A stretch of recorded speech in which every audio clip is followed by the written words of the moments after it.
हाँ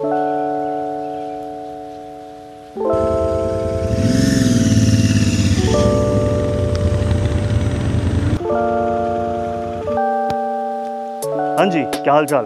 तो जी मैं जापान के बहुत कंट्री साइड एरिया में आया हुआ था और गांव का नाम है कामिकात्सु और वहाँ पे बोर्ड लगा हुआ था the most beautiful village in Japan. अच्छा, अभी मैं ऐसे राइड कर रहा था, बड़ी प्यारी सी टनल पड़ी है और यहाँ पे बड़ा सा बोर्ड लिखा है the most beautiful villages in Japan.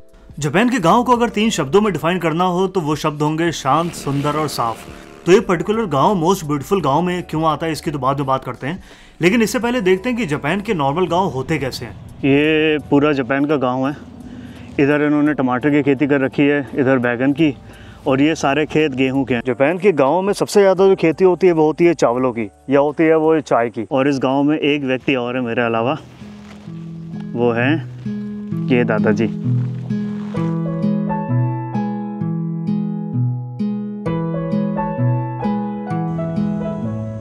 तो दुनिया के हर गांव की तरह आपको जापान में भी सुंदर पहाड़, चावल के खेत, झरने, नदियां सब मिल जाते हैं, लेकिन एक गांव और देश को सही मायने में सुंदर बनाते हैं वहाँ के लोग। और यहाँ के लोगों की ईमानदारी आपको इन दुकानों से दिख जाती है। यहाँ सामान तो बिकता है लेकिन कोई दुकानदार नहीं होता। ये देखो, जैसे प्याज और खीरे का सेट मिल रहा है, ना यहाँ कोई कैमरा है ना कोई बंदा है, सिंपल बोला है कि 200 एंड डालो और ले जाओ। तो मतलब ये खाली कंट्री साइड एरिया में इस तरह की दुकानें मिलती हैं। ये सिर्फ ट्रस्ट पे चलती हैं। वो लोग सुबह आके सब्जियाँ रख देते हैं और वो लोग सब्जी ले जाते हैं, पैसे भी रख देते हैं, कोई चोरी चकारी नहीं है। और यहाँ पे देखो चावल की वेंडिंग मशीन भी है।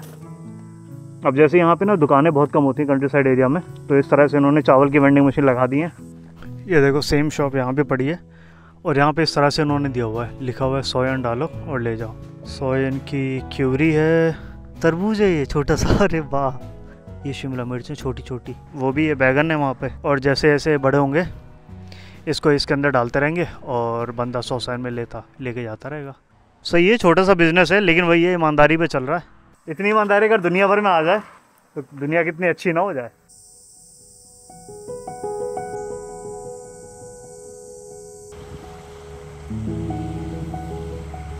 तो जापान कितना साफ़ है तो सबको पता ही है, और सिटी में आपको थोड़ा बहुत कूड़ा मिल जाएगा, लेकिन जापानीज़ गांव में आपको बिल्कुल कूड़ा नहीं मिलेगा। दिखाऊं कोई धूल नहीं है यहाँ पे। और इसका रीज़न ये नहीं है कि जापानीज़ गवर्नमेंट ये सारी चीज़ें सफाई करती हैं। एक तो यहाँ पे धूल नहीं है, दूसरा यहाँ पे ज़्यादा बारिश नहीं होती तो कीचड़ नहीं होता, और तीसरा है कि यहाँ पे लोगों का रहन सहन ऐसा है ना कि वो लोग कूड़ा यहाँ बाहर ऐसे फेंकते नहीं है, तो आपको ह्यूमन गार्बेज बहुत कम मिलेगा यहाँ पे।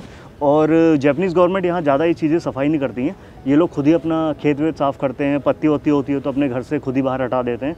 कोई ऐसी गाड़ी नहीं आती सफाई वाली, कूड़ा उठाने वाली गाड़ी आती है। और कूड़ा भी ऐसा होता है कि ये लोग उसको कूड़े के टाइप के हिसाब से अलग अलग करते हैं, वो भी आपको आगे चल के दिखाता हूँ। तो जापान में आपको इस तरह के ना डिब्बे मिल जाते हैं, और जहाँ पे ये लिखा होता है कौन सा कूड़ा किस हिसाब से सेपरेट करना है और वह कौन से दिन जाएगा। जूम कर दे, नहीं दिख रहा, दिखा रहा हूँ ना। तो यहाँ पे जैसे लिखा हुआ है मोइरुगोमी जाएगा हर महीने आपका खायोबी और किन्योबी को, मतलब ट्यूसडे और फ्राइडे को। यहाँ पे मेटल आपका जाएगा वेडनेसडे को, कैन और बिन जाएगा आपका वेडनेसडे को, पेट बोतल जाएगा आपका वेडनेसडे को, और उमेदाते गोमी जाएगा आपका वेडनेसडे को। जापान में आपको बड़े फार्म सिर्फ राइस और टी के मिलते हैं, लेकिन यहाँ पे बहुत सारे फल और सब्जियों की छोटी छोटी क्यारी मिलती हैं जिनको सिर्फ गांव के लोकल लोग कंज्यूम करते हैं। तो ये देखो, यहाँ पे अरबी बो रखी है, वहाँ पे टमाटर है और वहाँ पे भुट्टे हैं। इनकी जो है वो है जो खेती है बहुत लार्ज स्केल पे नहीं है, और इन्होंने छोटे छोटे एरिया में इसको उगा रखा है। और इसका रीज़न ये होता है कि ये लोग खुद के कंजम्पशन के लिए फसलें यूज़ करते हैं, या फिर इन गांव में आपको मिलती है फार्मर्स मार्केट। तो वो मार्केट क्या करती है, जापान में हर गांव में एक ऐसी मार्केट होती है जिसको फार्मर मार्केट बोलते हैं, जहाँ पे लोकली सामान लोग ज़्यादा बेचते हैं। जैसे किसी ने थोड़ी सी धनिया बोई तो वो धनिया वहाँ पर बेच दिया, टमाटर या छोटे छोटे भुट्टे हो गए, इस तरह की चीज़ें वहाँ ज़्यादा मिलती हैं, मतलब लोकली ग्रोन और लोकली कंज्यूम्ड। तो अगर मेरे को फार्मर मार्केट मिली तो वहाँ चलते हैं। ये है फार्मर्स मार्केट।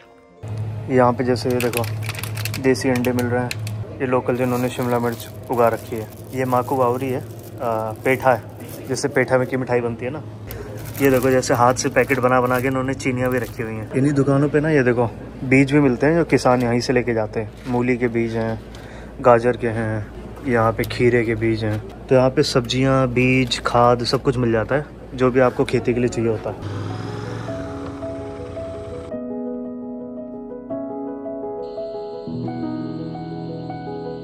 और हर गांव में आपको श्राइन ज़रूर मिलेंगे। यहाँ पे लोकल लोग आते हैं और मात्सुरी सेलिब्रेट करते हैं। मात्सुरी को बोलते हैं फेस्टिवल, और यहाँ पे जैसे उबॉन मात्सुरी हो गई और नए साल की जो फेस्टिवल होता है वो इस तरह की श्राइन में लोग आते हैं और यहाँ पे आके सेलिब्रेट करते हैं। यहाँ पे लोग रिलीजियस इतना नहीं होते हैं, मतलब रोज़ पूजा नहीं करते हैं, लेकिन आज जो इनके कल्चरल डेज़ होते हैं वहाँ पर ये लोग मात्सुरी ज़रूर मनाते हैं या फिर इस तरह की श्राइन में ज़रूर आते हैं। तो ये जो बड़ी श्राइन होती है उसमें इस तरह की बेल लगी होती है, आप इनको बजाओ और फिर 2 बार क्लैप करो, बो करो, प्रे करो, क्लैप करो। जैसे इंडिया में दान पेटी होती है वैसे यहाँ पे भी दान पेटी होती है। यहाँ पे जैसे आप कोई भी रुपये डालो, 10 येन, 1 येन, जो भी आप अपने हिसाब से हो। अभी यहाँ पे 1 भी रुपये नहीं है, क्योंकि वही है, ये जो गांव है बहुत कंट्री साइड एरिया में है और ये श्राइन में मुझे नहीं लग रहा कोई महीने 2 महीने से भी आया है। बाकी जब मात्सुरी होती है तभी श्राइन में लोग यहाँ पे इकट्ठे होंगे और अपना त्यौहार सेलिब्रेट करेंगे। तो जापान के कंट्री साइड में आपको एक सुविधा और मिलती है। ये देखिए, जापान में पूरा कंट्री साइड है और ज़्यादा ऊंची बिल्डिंगें नहीं दिख रही हैं आपको, लेकिन यहाँ पे आपको मिलता है ये टेलीफोन बूथ, और ये वर्किंग हो गया। ऐसा नहीं है कि यहाँ कम लोग रहते हैं तो गवर्नमेंट ध्यान नहीं देती, लिखा हुआ अवेलेबल। तो यहाँ पे सिक्के जाएंगे और लिखा है थैंक यू सो मच। मैंने तो फ़ोन किया अभी नहीं। और ऐसा नहीं है ये खाली दोस्तों को कॉल करने के लिए है, आप यहाँ पे पुलिस को बुला सकते हो, आप फायर एम्बुलेंस वगैरह बुला सकते हो, और अगर कोई वाटर से रिलेटेड डिजास्टर होता है तो आप उसके लिए भी कॉल कर सकते हो। ये जो 3 नंबर होते हैं ये फ्री होते हैं। बाकी इसके बगल में क्या है, ये एवेंडन बस स्टॉप लग रहा है मुझे। एक्चुअली इन एरिया में बस बहुत बहुत बहुत कम आती हैं, तो अगर आपके पास गाड़ी नहीं है ना तो आपकी ज़िंदगी दूभर है भाई। तो जी, मैंने आपको अभी तक दिखाया जापान के गांव होते कैसे हैं। अब चलते हैं इस वीडियो के शुरुआती क्वेश्चन पर कि ये विलेज मोस्ट ब्यूटीफुल विलेज क्यों है। तो जी, झरने, पहाड़, नदियाँ आपको हर गांव के एक जैसे मिल जाएंगे, लेकिन ये गांव है ज़ीरो वेस्ट विलेज। इनका मोटो है रिसाइकिल, रीयूज़ और रिड्यूस। यहाँ के लोग 80% सामान खुद ही रिसाइकिल कर लेते हैं। इसका मतलब ये हुआ कि इस गांव से कोई कूड़ा बाहर जाता ही नहीं है। ये रिसाइकिल में बहुत यकीन करते हैं। इनफैक्ट मैंने इस गांव में एक ऐसी दुकान देखी थी जहाँ पे हर चीज़ फ्री थी। आप जाओ, कोई भी सामान उठाओ और घर लेके चले आओ। ये गांव मिलजुल कर आपस में ही चीज़ें शेयर करते हैं, एक पड़ोसी की तरह। आपके बच्चों के कपड़े अगर छोटे हों तो फेंको मत, उसे इस दुकान पे जमा कर दो, शायद कोई फैमिली उसे यूज़ कर लेगी। घर के एक्स्ट्रा खिलौने हों या कप प्लेट, बच्चों की किताबें, माइक्रोवेव, सब कुछ फ्री था। बस एक कंडीशन थी कि आप इसको आगे जाके मत फेंकना, यूज़ करें और इस दुकान पर जब फेंकने का टाइम हो तो इसे वापस दे दें, क्योंकि शायद आपका कूड़ा किसी की ज़रूरत हो सकता है। 持ち帰りが無料なのは理由がありまして、ここにあるものはもともと上勝の町の人が使ってたものなんだけど、もう使わないものをここにくるくるショップに持ち込みをしていて、はい、で無料で持ち帰れるのも、本来であればこれを処分する、捨てちゃう費用がかかっちゃうんですけど、それを捨てずに誰かに無料で持ち帰ってもらうことで処分費用が町民にはかからないっていうところで、ゼロ・ウェイストの取り組みの一つとして今ここのくるくるショップは運営されてます。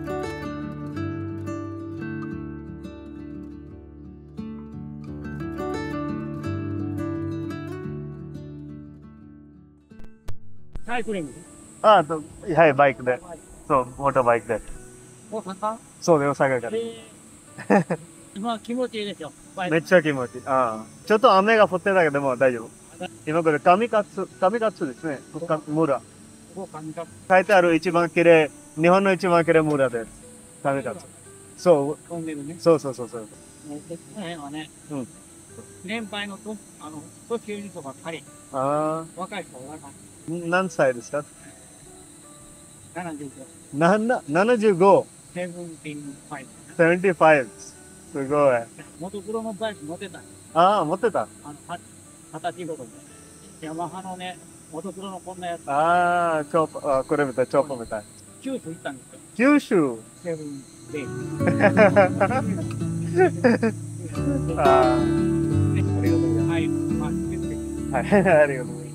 अंकल ने अपने ज़माने में राइड करी, बता रहे थे कि जब वो 20 साल के थे तब क्यूशू गए थे यहाँ से, और उनको 1-2 हफ्ते लगे थे। 125 सीसी की बाइक थी। कंट्री साइड एरिया में आप पहाड़ों पर हो या किसी भी छोटे से कैफ़े में, लोग बहुत पोलाइट मिलते हैं। क्योंकि मैं फॉरेनर हूँ तो वो मुझसे पूछ भी लेते हैं कहीं रास्ता तो नहीं भटक गए, क्योंकि इन इलाकों में अक्सर फॉरेनर जाते नहीं हैं। और बहुत बार तो मुझे लोगों ने खाना भी ऑफ़र किया है और स्टे भी ऑफ़र किया है, और पैसे वो लेते भी नहीं हैं। तो जी, विलेज की ये वीडियो यहाँ ख़त्म करते हैं। बहुत गर्मी है आजकल जापान में ना।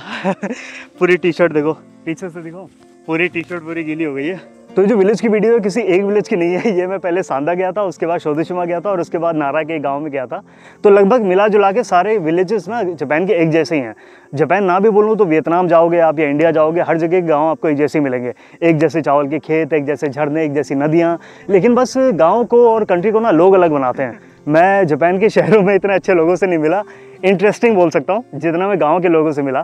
गांव में मैं ऐसा नहीं कह रहा हूँ कि जापान में शहरों के लोग गंदे होते हैं, मैं बस ये कह रहा हूँ मुझे इंटरेस्टिंग लोग ना गांव में ज़्यादा मिले।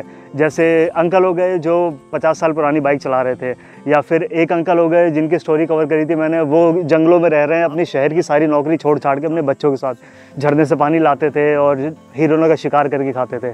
और एक अंकल मुझे मिले थे जब मैं साइकिल से टोक्यो जा रहा था, तो मेरी साइकिल पंचर हो गई थी, तो उन्होंने मेरी साइकिल की टायर रिपेयर किया था। तो ऐसी बहुत सारी कहानियाँ जो ऐसे गाँव में ज़्यादा मिलती हैं, और लोगों से मिलने की नहीं अपॉर्चुनिटी मिलती है कि नए नए लोगों से आप टकराते हो, नई बातें होती हैं, आप बात करते हो लाइफ के बारे में, आप बात करते हो एक्सपीरियंसेस के बारे में, आप बात करते हो उनकी लाइफ क्या क्या उन्होंने किस तरह से लाइफ जी है, तो वो सारी चीज़ें एक्सप्लोर करने को मिलती हैं।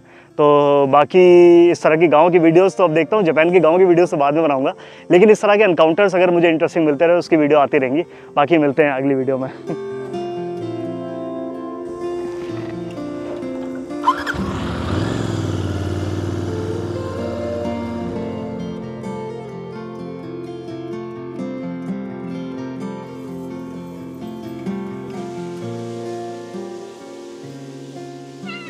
Meow.